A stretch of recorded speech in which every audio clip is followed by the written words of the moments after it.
यह बड़ा रहस्यमय विषय है कि क्या देवता भी श्राप से ग्रस्त होते थे। देवताओं से बड़ा कौन था जो उन्हें श्राप देता था।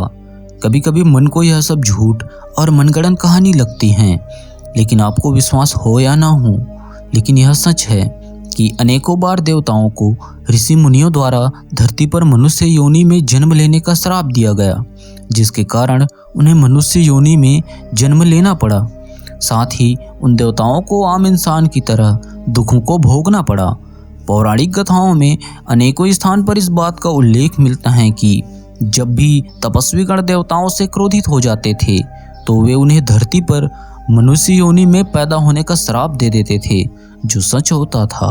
इसका अर्थ यह स्पष्ट है कि प्राचीन काल से ही इस बात को जाना जाता है कि मनुष्य योनि में जन्म लेने का अर्थ है कष्टों को भोगना, क्योंकि यह बात जग जाहिर है कि भूलोक का जीवन कितना कठिन है।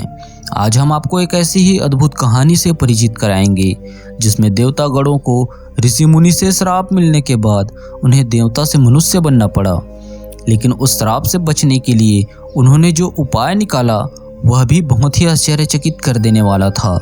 जब आप इस कहानी को जानेंगे तो यही सोचेंगे कि इतनी छोटी सी गलती का इतना बड़ा दंड कितना अन्यायपूर्ण था। यह कहानी है अति प्राचीन, समय था महाभारत काल के पूर्व का। एक बार की बात है, राजा पृथु के पुत्रगण, जिन्हें वसुओं के नाम से जाना जाता था, वन में भ्रमण कर रहे थे कि उन्हें घूमते घूमते महर्षि वशिष्ठ की गायें वन में चरती हुई दिखाई दी। अति श्वेत वर्ण की महर्षि वशिष्ठ की वे गायें बहुत ही मनमोहक थी। ऐसा कहा जाता था कि जो भी महर्षि वशिष्ठ की उन गायों का दूध पी लेता था तो उसके चेहरे पर एवं शरीर के सौंदर्य में 4 गुना वृद्धि हो जाती थी। राजा पृथु के पुत्र गो के मन में लालच आ गया। उसने सोचा, महर्षि वशिष्ठ की कुछ गायों को चोरी करके राजमहल की गौशाला में ले चलते हैं। इन गायों का दूध पीकर हम भाइयों की पत्नियां और अधिक सुंदर हो जाएंगी। राजा पृथु के पुत्र गो ने अपनी यह योजना अपने 4 अन्य भाइयों को बताई। भाई गो की यह बात सभी को पसंद आई। महर्षि वशिष्ठ की गायों को बांधकर राजा पृथु के पुत्र अपने राजमहल में ले गए। शाम को जब ऋषि वशिष्ठ को पता चला कि उनकी कुछ गायें जो प्रातः वन में चरने गई थी लेकिन सायंकाल तक वापस आश्रम नहीं लौटी, इस बात से महर्षि वशिष्ठ चिंतित हो उठे। वे अपनी खोई हुई गायों का पता लगाने के लिए ध्यान मुद्रा में बैठ गए। महर्षि वशिष्ठ को ध्यान मुद्रा में तल्लीन हो जाने पर ज्ञात हुआ कि उनकी गायों को राजा पृथु के पुत्र चोरी करके अपने राजमहल की गौशाला में ले गए हैं। महर्षि वशिष्ठ राजा पृथु के पुत्रों की इस धृष्टता से अत्यंत क्रोधित हो गए। वे गुस्से में लाल तमतमाते हुए राजमहल पहुंच गए। वे राजमहल के द्वार पर खड़े होकर राजा पृथु को आवाज लगाने लगे।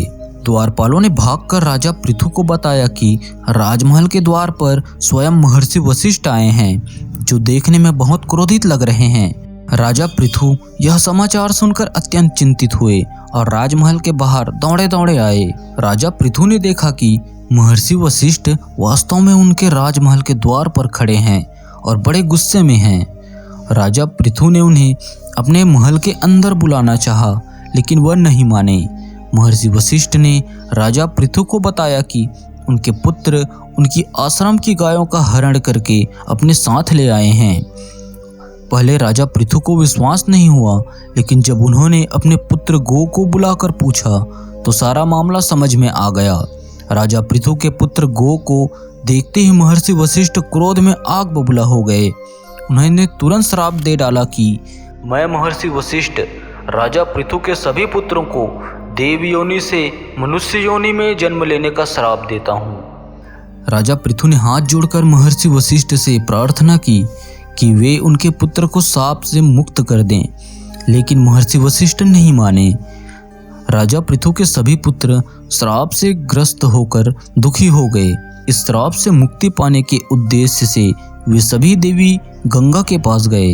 देवी गंगा ने राजा पृथु के पुत्रों को बताया कि वह उन्हें श्राप मुक्त तो नहीं कर सकती, लेकिन महर्षि वशिष्ठ के इस श्राप के दंड को कुछ कम कर सकती हैं। देवी गंगा ने बताया कि अगले जन्म में मैं तुम भाइयों को मनुष्य योनि में जन्म लेने का माध्यम बनूंगी, लेकिन जन्म के बाद ही मैं उन्हें गंगा में डुबोकर मार डालूंगी, जिससे तुम सब भाई फिर देव योनि को प्राप्त कर लोगे। इससे महर्षि वशिष्ठ का श्राप भी पूरा हो जाएगा और तुम राजा भृगु के पुत्र मनुष्य योनि के कष्ट भोगने से भी बच जाओगे। अगले जन्म में वही सब कुछ हुआ जो देवी गंगा ने कहा था। राजा संतनु और गंगा के 8 पुत्र हुए, लेकिन गंगा ने अपने 7 पुत्रों को जन्म लेते ही गंगा नदी में डुबोकर मार डाला। लेकिन जब गंगा अपने 8वें पुत्र को नदी में डुबोकर मारने जा रही थी, तभी राजा शांतनु ने उसे मारने से रोक दिया। इस तरह गंगा अपने 8वें पुत्र को पानी में डुबोकर न मार सकी। राजा शांतनु द्वारा गंगा के 8वें पुत्र को मार डालने से रोका जाना विधाता की मंशा थी, क्योंकि पूर्व जन्म में राजा पृथु के इस पुत्र की मनुष्य योनि का कष्ट जो भोगना था। पूर्व जन्म में यह राजा पृथु का वही बेटा गो था जिसने महर्षि वशिष्ठ की गायें चोरी करने की योजना बनाई थी। गंगा का यह पुत्र भीष्म के नाम से प्रसिद्ध हुआ। उन्हें मनुष्य योनि के तमाम दुख झेलने पड़े। तो कैसी लगी आपको आज की वीडियो, हमें कमेंट करके ज़रूर बताएं, और अच्छी लगी हो तो वीडियो को लाइक कर दें। ऐसे ही और वीडियोस देखने के लिए चैनल को सब्सक्राइब कर दें। धन्यवाद।